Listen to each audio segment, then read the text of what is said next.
Hello friends, स्वागत आप सभी का बीएल एजुकेशन चैनल में। दोस्तों, आज का हमारा टॉपिक है राजस्थान माध्यमिक शिक्षा बोर्ड कक्षा 12 भूगोल का मॉडल पेपर थर्ड। तो इससे पहले मैं मॉडल पेपर फर्स्ट और मॉडल पेपर सेकंड ऑलरेडी डाल चुका हूं। अगर आपने वो नहीं देखा तो चैनल के डिस्क्रिप्शन में आपको लिंक मिल जाएगा, तो आप वहां से उन वीडियो को देख सकते हैं। और दोस्तों, अगर चैनल पर पहली बार विजिट कर रहे हो तो चैनल को जरूर सब्सक्राइब करें और साथ ही बेल आइकन को भी दबा दें ताकि आने वाली वीडियो का सबसे पहले नोटिफिकेशन मिलता रहे। तो चलिए आज का वीडियो शुरू करते हैं।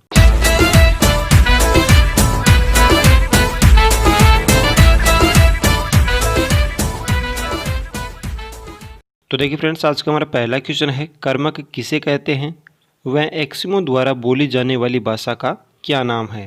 यानी इस क्वेश्चन में आपको ये बताना है पे कर्मक कहते किसे हैं, ठीक है, और एस्किमो द्वारा जो बोली जाने वाली जो भाषा है आपको उस भाषा का नाम बताना है। ठीक है फ्रेंड्स, ये एग्जाम में क्वेश्चन पूछा जाएगा 1 नंबर का, और इस क्वेश्चन को आप देख सकते हो सेकंड चैप्टर में से। ठीक है, तो आप सेकंड चैप्टर में से इस क्वेश्चन को देख सकते हो। तो देखिए दोस्तों, जितने भी क्वेश्चन है इन सभी क्वेश्चनों के मैं आपको आंसर नहीं बता पाऊंगा, क्योंकि अगर इनके आंसर बताऊंगा तो वीडियो काफ़ी लंबा हो जाएगा।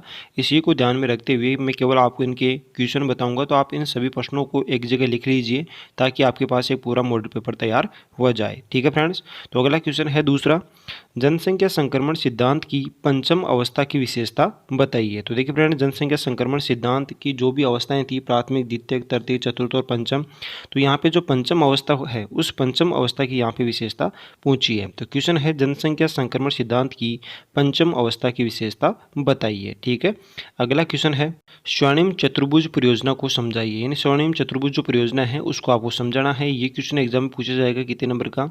1 नंबर का पूछा जाएगा। ठीक है, अगला क्वेश्चन है, न्यून मानव विकास श्रेणी जिसमें 0 से 5 से कम हो, ठीक है, को सम्मिलित किन्हीं 2 देशों के नाम बताइए। यानी कि न्यून मानव विकास श्रेणी में उन देशों को शामिल किया जाता है जिनका मानव विकास सूचकांक का मूल्य 0.5 से कम हो। ठीक है, तो ऐसे देशों के नाम बताने हैं जिनका मानव विकास सूचकांक का मूल्य 0.5 से कम है, तो आपको उन देशों के नाम बताने हैं। ठीक है, और इस क्वेश्चन को आप देख सकते हो मानव विकास वाले चैप्टर में से, और ये क्वेश्चन एग्जाम में पूछा जाएगा 1 नंबर का। ठीक है फ्रेंड्स, अगला क्वेश्चन है, पुण्य चक्रण से आप क्या समझते हैं बताइए। यानी कि पुण्य चक्रण कहते किसे हैं आपको ये बताना है। ये क्वेश्चन एग्जाम में पूछा जाएगा 1 नंबर का। ठीक है, अगला क्वेश्चन है छठा, प्रधानमंत्री आवास योजना कब प्रारंभ की गई और वह इसके कोई 2 उद्देश्य बताइए। तो फ्रेंड्स, इस क्वेश्चन में प्रधानमंत्री आवास योजना कब शुरू की गई वो बताना है, भाई कितनी तारीख को स्टार्ट की गई, कौन सी सन में की गई। ठीक है, तो वो बताना है। इसके साथ ही इस प्रधानमंत्री आवास योजना को प्रारंभ करने के कोई भी आपको 2 उद्देश्य बताने हैं। ठीक है, ये क्वेश्चन पूछा जाएगा एग्जाम में 1 नंबर का। ठीक है, तो दोस्तों जितने भी क्वेश्चन हैं काफ़ी सिलेक्टेड मैंने क्वेश्चन लिए हैं जो आपकी एग्जाम में आने की पूरी संभावना है।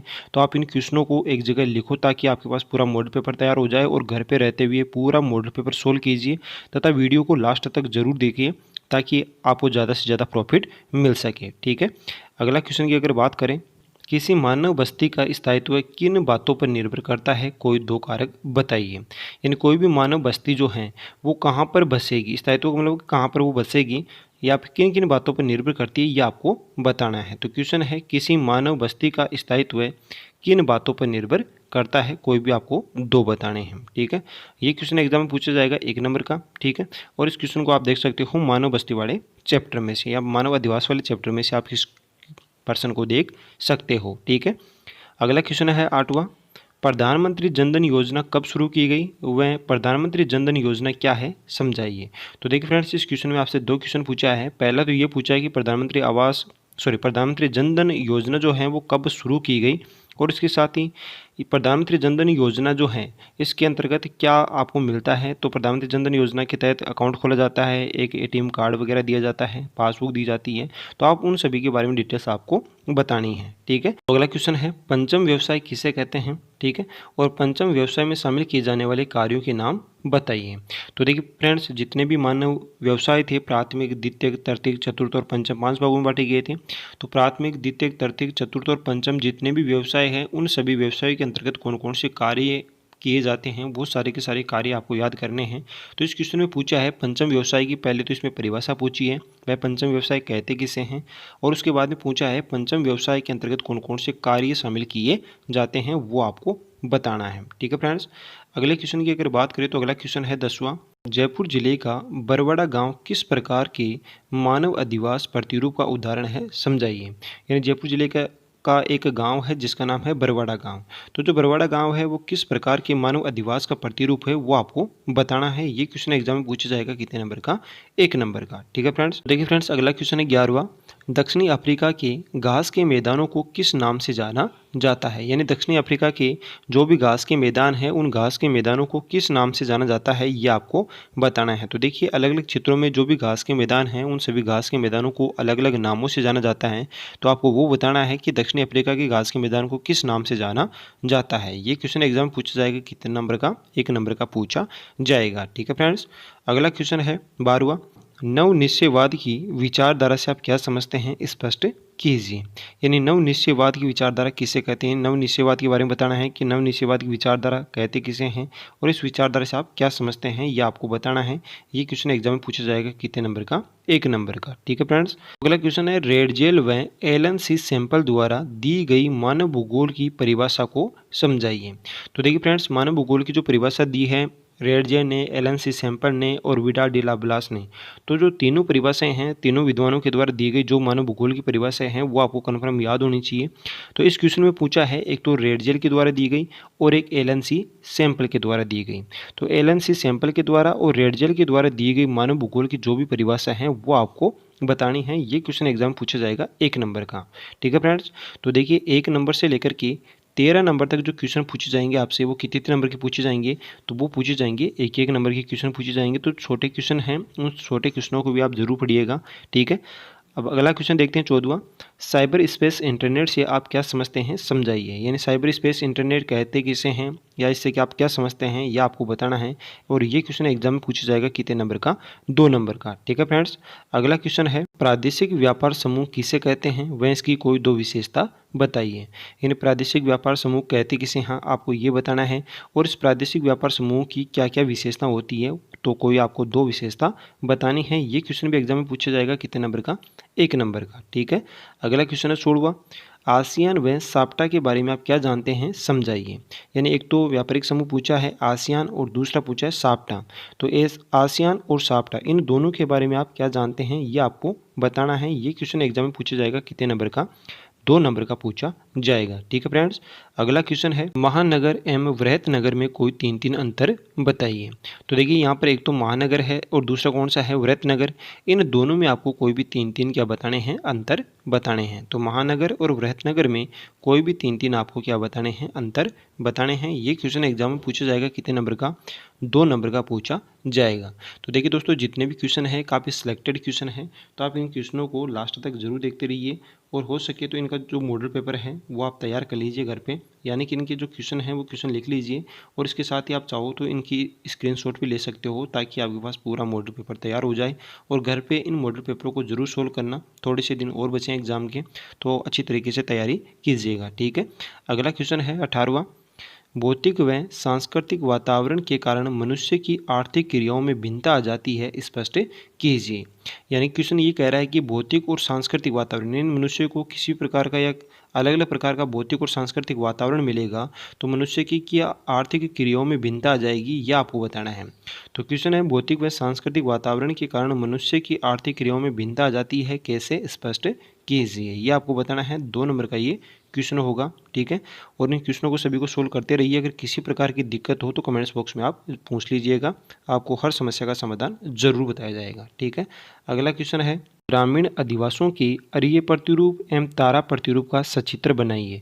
यानी इस क्वेश्चन में ये पूछ रहा है कि ग्रामीण अधिवासों का एक तो कौन सा प्रतिरूप अरीय और दूसरा कौन सा तारा प्रतिरूप। तो अरीय प्रतिरूप और तारा प्रतिरूप इन दोनों प्रतिरूपों के आपको चित्र बनाने हैं। तो देखिए फ्रेंड जितने भी प्रतिरूप हैं उन सभी प्रतिरूपों के आपको चित्र याद होने चाहिए। प्रतिरूपों के चित्र से संबंधित एक क्वेश्चन एग्जाम में डेफिनेट पूछा जाएगा। तो जितने भी प्रतिरूप हैं उन सभी प्रतिरूपों के आप चित्र जरूर बनाएंगे और जरूर याद रखिएगा। ठीक है, अगला क्वेश्चन है 20वां। खनन किसे कहते हैं वह खनन कार्य को प्रभावित करने वाले कारकों का वर्णन कीजिए। तो देखिए दोस्तों सबसे पहले आपको खनन की परिभाषा बतानी है, भाई खनन कहते किसे हैं और खनन कार्य को प्रभावित करने वाले जो भी कारक हैं उन सभी कारकों को आपको वर्णन करना है। ठीक है, तो खनन किसे कहते हैं और खनन कार्य को प्रभावित करने वाले कारक कौन कौन से हैं, इन सभी का आपको वर्णन करना है। ये क्वेश्चन एग्जाम में पूछा जाएगा कितने नंबर का, 2 नंबर का पूछा जाएगा। ठीक है फ्रेंड्स, देखिए 21वां क्वेश्चन है, कच्ची बस्तियों की समस्याओं के समाधान हेतु कोई 4 उपाय बताइए। यानी जो भी कच्ची बस्तियां हैं, उन कच्ची बस्तियों में क्या क्या समस्याएं पाई जाती है, उन समस्याओं के समाधान के लिए कोई भी आपको 4 उपाय बताने हैं। ठीक है, और ये क्वेश्चन पूछा जाएगा एग्जाम में कितने नंबर का, 2 नंबर का पूछा जाएगा। आगे बात करते हैं मानचित्र संबंधी कार्य। तो देखिए 22वां, 23वां और 24वां, यानी 22, 23 और 24 जो क्वेश्चन होंगे वो आपके मानचित्र से संबंधित होंगे। ठीक है, 22वां क्वेश्चन है मानचित्र से संबंधित, दिए गए विश्व के रेखा मानचित्र में निम्न को दर्शाइए। तो देखिए फ्रेंड्स, विश्व के मानचित्र में आपको क्या क्या दर्शाना है, तो वो दर्शाना है सिडनी, बीजिंग, केप टाउन और नई दिल्ली। तो ये 4 चीज़ आपको दर्शानी है, और ये जो मानचित्र होगा वो कितने नंबर का होगा, 2 नंबर का। तो देखिए फ्रेंड्स, आपके जो मानचित्र होंगे कुल 3 मानचित्र पूछे जाएंगे, एक मानचित्र होगा 2 नंबर का। इस तरह से 3 मानचित्र हो गए कितने नंबर के, 6 नंबर के। तो आपके जो मानचित्र होंगे वो मानचित्र कितने नंबर के आएंगे, 6 नंबर के आएंगे। 2 नंबर का भारत का मानचित्र होगा, 2 नंबर का विश्व का और 2 नंबर का राजस्थान का। ठीक है, तो विश्व के मानचित्र में आपको क्या दर्शाना है इस क्वेश्चन में, सिडनी, बीजिंग, केप टाउन और नई दिल्ली आपको दर्शानी है। ठीक है, अगला क्वेश्चन है 23वां, दिए गए भारत के रेखा मानचित्र में निम्न को दर्शाइए। अब देखिए आपको भारत के मानचित्र में क्या क्या दर्शाना है, तो वो दर्शाना है पोरबंदर, विजयवाड़ा, सूरत और मेरठ। तो आपको ये दर्शाने हैं भारत के मानचित्र में। ठीक है, अगला क्वेश्चन है 24वां क्वेश्चन है, दिए गए राजस्थान के मानचित्र में निम्न को दर्शाइए। अब आपको राजस्थान के मानचित्र में क्या क्या दर्शाना है, तो वो दर्शाना है करौली, डूंगरपुर, श्रीगंगानगर और अजमेर। तो ये आपको दर्शाने हैं किसमें, राजस्थान के मानचित्र में, और ये मानचित्र पे कितने नंबर का होगा, 2 नंबर का। यानी प्रत्येक मानचित्र होंगे 2 नंबर के, कुल 3 मानचित्र पूछे जाएंगे। इस तरह से मानचित्र संबंधी कार्य होगा आपका कितने नंबर का, 6 नंबर का। ठीक है फ्रेंड्स, तो जितने भी मानचित्र हैं उन सभी मानचित्रों की आप घर पे रह करके प्रैक्टिस कीजिए, ताकि आपके मानचित्र संबंधी जो कार्य हैं वो कंप्लीट हो सके और मानचित्र से संबंधित आप ज़्यादा से ज़्यादा अंक प्राप्त कर सको। ठीक है, अगला क्वेश्चन है 25वां, मनरेगा को अधिक सफल बनाने हेतु वर्तमान में क्या क्या परिवर्तन किए जा रहे हैं समझाइए। यानी मनरेगा को अधिक सफल बनाने के लिए वर्तमान में कौन कौन से परिवर्तन किए जा रहे हैं वो आपको बताना है, ताकि मनरेगा सफल हो सके। ठीक है, ये क्वेश्चन बताना है, और ये क्वेश्चन एग्जाम में पूछा जाएगा कितने नंबर का, 3 नंबर का पूछा जाएगा। क्वेश्चन है 26वां, वाणिज्यिक पशुचारण किसे कहते हैं, वह इसकी कोई 6 विशेषताओं का वर्णन कीजिए। तो सबसे पहले आपको वाणिज्यिक पशुचारण जो है इसकी विशेषता बतानी है, भाई वाणिज्यिक पशुचारण कहते किसे हैं वो बताना है, और वाणिज्यिक पशुचारण की कोई भी 6 विशेषताओं का आपको वर्णन करना है। ये क्वेश्चन आपके एग्जाम में पूछा जाएगा कितने नंबर का, 3 नंबर का पूछा जाएगा। ठीक है, अगला क्वेश्चन है, ट्रक फार्मिंग कृषि किसे कहते हैं, वह इसकी कोई 4 विशेषताओं का वर्णन कीजिए। तो सबसे पहले आपको बताना है कि ट्रक फार्मिंग कृषि कहते किसे हैं। तो ट्रक फार्मिंग कृषि किसे कहते हैं और ट्रक फार्मिंग कृषि की कौन कौन सी विशेषताएं होती है, तो वो आपको कोई भी 4 विशेषता बतानी है। और ये क्वेश्चन भी एग्जाम में पूछा जाएगा कितने नंबर का, 3 नंबर का पूछा जाएगा। और इस क्वेश्चन को आप जो कृषि वाला चैप्टर है आप उसमें से देख सकते हैं। ठीक है, अगला क्वेश्चन है 28वां, इंदिरा गांधी नहर परियोजना के बारे में आप क्या जानते हैं तथा इस परियोजना के लाभ बताइए। तो देखिए फ्रेंड्स, यहाँ से निबंधात्मक क्वेश्चन स्टार्ट होता है 28वें से। तो इस क्वेश्चन में कह रहा है कि इंदिरा गांधी नहर परियोजना के बारे में बताना है, भाई इंदिरा गांधी नहर परियोजना से आप क्या समझते हैं और इस नहर के माध्यम से क्या क्या लाभ हुए हैं वो आपको बताना है। काफ़ी इंपॉर्टेंट क्वेश्चन है ये, तो इस क्वेश्चन को आप ज़रूर याद रखिएगा। अगला क्वेश्चन है, भारत में परिवहन तंत्र के विकास को प्रभावित करने वाले किन्हीं कारकों का वर्णन कीजिए। यानी भारत में परिवहन तंत्र के विकास को प्रभावित करने वाले कौन कौन से कारक हैं, उन कारकों का आपको वर्णन करना है। ये क्वेश्चन भी एग्जाम में पूछा जाएगा कितने नंबर का, 4 नंबर का पूछा जाएगा। ठीक है, अब देखिए 29 का अथवा देख लेते हैं एक बार। तो अथवा है, राजस्थान की गरासिया जनजाति की सामाजिक व्यवस्था एवं आर्थिक दशा का वर्णन कीजिए। यानी राजस्थान की जो गरासिया जनजाति है उस गरासिया जनजाति की सामाजिक व्यवस्था और आर्थिक दशा का आपको वर्णन करना है। तो फ्रेंड्स याद रखिएगा, जिस जनजाति के बारे में पूछा जाए आपको उसी जनजाति के बारे में बताना है। तो यहाँ पे पूछ रहा है कौन सी जनजाति के बारे में, तो वो पूछ रहा है राजस्थान की जो गरासिया जनजाति है उसके बारे में पूछ रहा है। तो राजस्थान की गरासिया जनजाति की सामाजिक व्यवस्था और आर्थिक दशाओं का इसमें वर्णन करना है। ये क्वेश्चन आपके एग्जाम में पूछा जाएगा कितने नंबर का, 4 नंबर का पूछा जाएगा। ठीक है, देखिए आज का हमारा लास्ट क्वेश्चन है, मानव प्रवास किससे कहते हैं, वह मानव प्रवास के किन्हीं 3 परिणामों की विवेचना कीजिए। तो सबसे पहले आपको मानव प्रवास कहते किसे हैं, प्रवास की परिभाषा बतानी है और आपको प्रवास के परिणाम बताने हैं। तो मानव प्रवास किसे कहते हैं और प्रवास के जो भी परिणाम हैं उन परिणामों की आपको डिटेल्स लिखनी है। ये क्वेश्चन भी एग्जाम में पूछा जाएगा। कितने नंबर का? 4 नंबर का पूछा जाएगा। ठीक है, अब इसका अथवा देख लेते हैं एक बार। तो इसका अथवा है, भारत में चाय की कृषि हेतु आवश्यक भौगोलिक दशाओं का वर्णन करते हुए चाय उत्पादक क्षेत्रों के नाम बताइए। यानी कि चाय की कृषि के लिए कौन कौन सी आवश्यक भौगोलिक दशाएं होनी चाहिए। तो देखिए फ्रेंड्स, भौगोलिक दशाओं में जलवायु, मिट्टी, तापमान, वर्षा, ये सभी आवश्यक भौगोलिक दशाओं के अंतर्गत आता है। तो चाय की आवश्यक भौगोलिक दशाओं को बताते हुए जो चाय के उत्पादक क्षेत्र हैं जहाँ पर सर्वाधिक मात्रा में चाय उत्पन्न होती है उन क्षेत्रों की आपको डिटेल्स लिखनी है। और ये क्वेश्चन आपके एग्जाम में आएगा कितने नंबर का? 4 नंबर का। ठीक है, तो फ्रेंड्स जितने भी क्वेश्चन हैं उन सभी क्वेश्चनों को आप घर पे रह करके सोल्व कीजिए। इसका जो अगला भाग है यानी कि मॉडल पेपर जो 4 है वो मॉडल पेपर 4 जल्दी डाल दिया जाएगा। फ्रेंड्स आज के लिए बस इतना ही। अगर वीडियो पसंद आए तो लाइक कीजिए, कमेंट्स कीजिए और चैनल पर अगर पहली बार विजिट कर रहे हो तो चैनल को जरूर सब्सक्राइब करें और साथ ही बेल आइकन को भी दबा दें ताकि आने वाली वीडियो का सबसे पहले नोटिफिकेशन मिलता रहे। तो मिलते हैं एक नई वीडियो के साथ, तब तक जय हिंद, जय भारत।